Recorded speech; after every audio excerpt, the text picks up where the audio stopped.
The information provided in this segment regarding the Hague Treaty is only applicable for cases considered to be Hague cases and cannot be generalized to all international adoptions.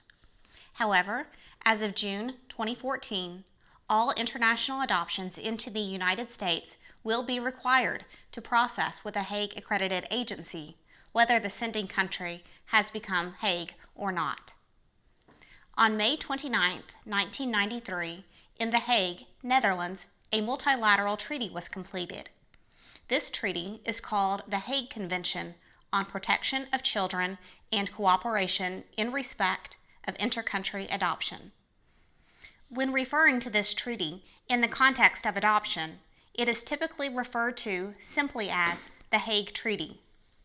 The U.S. signed the convention in 1994, and in 2000, the U.S. Congress passed the Intercountry Adoption Act, which provided statute or law to allow for the implementation of the Hague Treaty. After working for many years on the regulations that would be required as a part of the Intercountry Adoption Act, the Hague Treaty finally entered into force in the United States on April 1, 2008. The goal of the Hague Treaty is to protect children and their families against the risks of unregulated adoption abroad, to ensure intercountry adoptions are in the best interest of children, and to prevent the abduction, sale, or trafficking in children. As of September 2013, there are at least 89 countries who are part of the Hague. Hague adoptions are only considered to be those between two countries who are both party to the convention. An aspect of the Hague provides that each Hague country must have designated a central authority whose role it is to ensure compliance with the treaty, as well as serve as a liaison between the central authorities of various other Hague countries. The United States Department of State was named the central authority for the United States and also has the additional responsibility in the U.S. for ensuring compliance with the Intercountry Adoption Act of 2000 and monitoring accreditation, which I will discuss further in a moment. As I stated before, Hague cases are only considered to be those between two countries who are both parties to the Hague Treaty.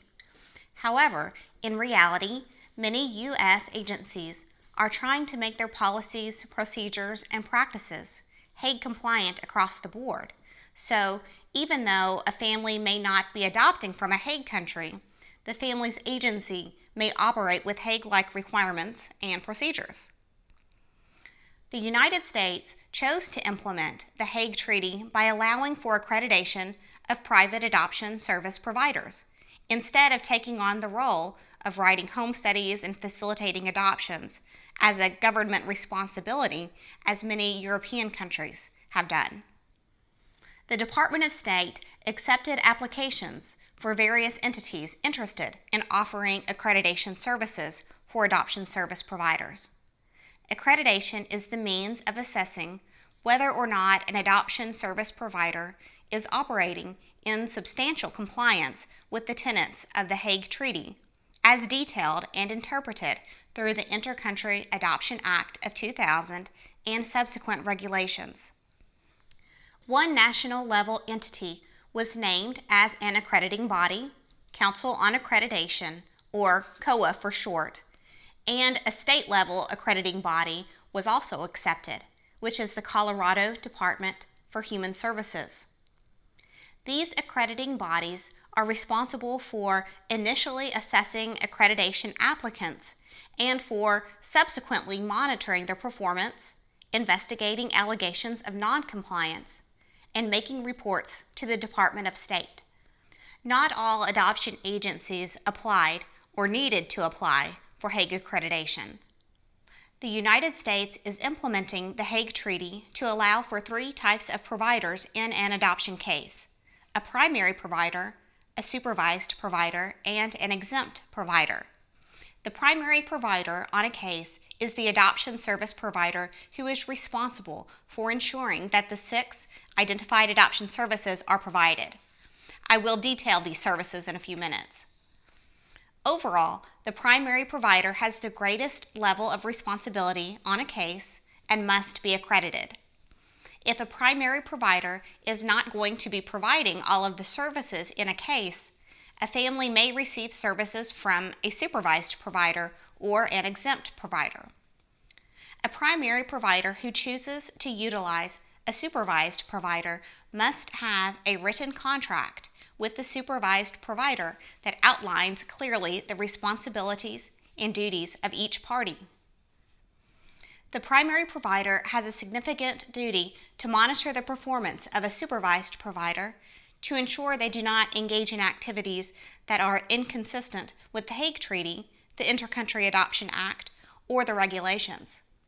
If only one of the 6 services will be provided by another entity, a primary provider has the option of designating that entity as an exempt provider.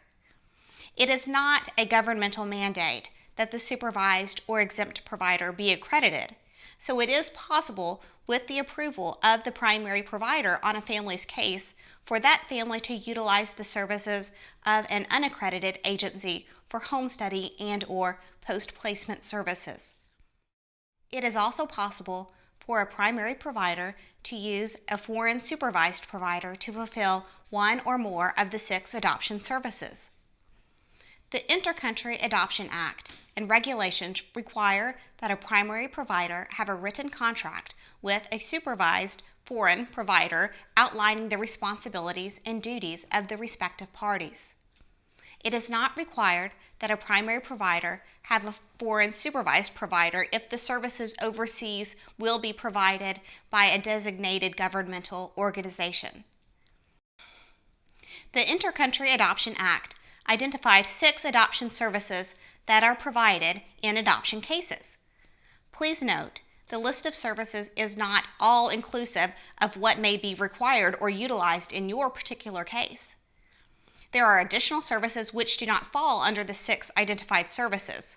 These are just the 6 identified within the Intercountry Adoption Act and are as follows: identifying a child for adoption and arranging an adoption, securing the necessary consent to termination of parental rights and to an adoption, performing a home study and reporting on prospective adoptive parents, or a background study and report on a child, making non-judicial determination of a child's best interests and of the appropriateness of an adoptive placement, monitoring a case after a child has been placed with prospective adoptive parents until final adoption, assuming custody of a child and providing child care or any other social service when necessary because of a disruption pending alternative placement.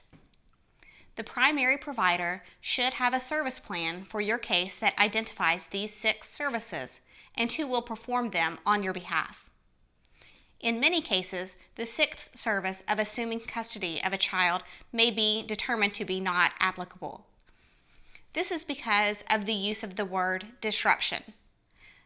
There is significant difference in the meaning between an adoption disruption and an adoption dissolution. An adoption disruption is a term used to describe the ending of an adoption before the adoption is made final. Adoption dissolution is a term used to describe the ending of an adoption after the adoption has been made final. Most, but certainly not all, Hague cases involve a child coming into the United States after the adoption is finalized in the country of origin. With this being the case, many agencies will not be planning to provide the 6th service. They may very well provide services for dissolutions. However, this is not considered to be one of the 6 adoption services. There are many aspects to accreditation and to the rules that agencies must follow in order to be compliant with governing regulations. Some basic requirements are that the agency must have a director or CEO with appropriate education and experience to effectively manage the agency, a board of directors that oversees the agency's operations, operate on a sound financial basis with at least 2 months operating expenses in reserves, have independent financial audits conducted, have professional liability insurance, and provide training to their employees. Accredited agencies must also have written policy applicable to the agency, its employees and agents, and facilitators who operate under the supervision of the agency, forbidding the use of money to a child's birth parents or to other individuals as payment for a child or as an inducement to release a child. Agencies must display that they train their employees on this policy and require their supervised providers to also maintain compliance. Agencies are not permitted to offer incentive fees to pay employees for locating adoptable children or placing children for adoption. An accredited agency is also required to disclose to you, the supervised provider that will work on your case, their general eligibility criteria, and a sample written services contract substantially like the one you will be expected to sign. You may also request information from your primary provider about the number of adoptive placements per year for 3 years that they have completed, and the number and percentage of these placements that remain intact, are disrupted or dissolved, the number of parents who apply to adopt each year, and the number of children eligible for adoption and awaiting adoptive placement via the adoption service provider. The agency is required to disclose to you the fees that will be charged for your adoption, their refund policy, and when and if additional fees may be charged and due. The adoption fees estimate should be broken down to allow you to readily see the fees for the following expenses: home study fee, adoption expenses in the United States, foreign country program expenses, expenses incurred in the care of the child, translation and document expenses, what these fees support, post-placement or post-adoption report fees, third-party fees, travel and accommodation expenses, and contributions to child welfare service programs in the child's country of origin. Agencies who use liability waivers for Hague cases are required to ensure that the waiver is in compliance with the laws of their state. In addition, these waivers must be limited and specific, based on the risks that have been disclosed in your adoption services contract. There are certain financial and emotional risks inherent in any adoption pursuit. Agencies cannot make any guarantee with regard to the health, intelligence, or emotional stability of an adopted child. Many times an agency is helping facilitate an adoption for a child that they may have never personally seen, as is sometimes the case with China and within many other countries.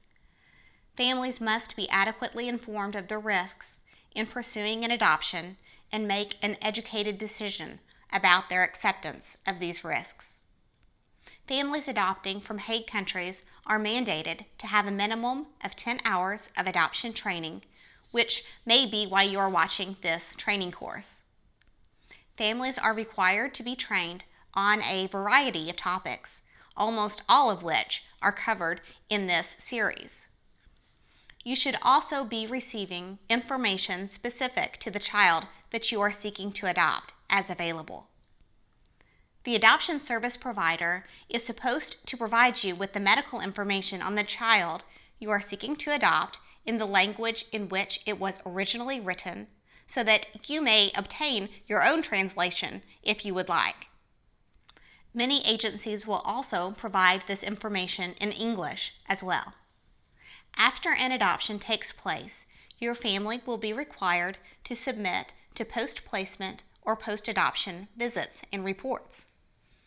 Post-placement reports are written from visits with a social worker that take place after a child has been placed with a family but before the adoption is final. Post-adoption reports are written from visits with a social worker that take place after an adoption is final.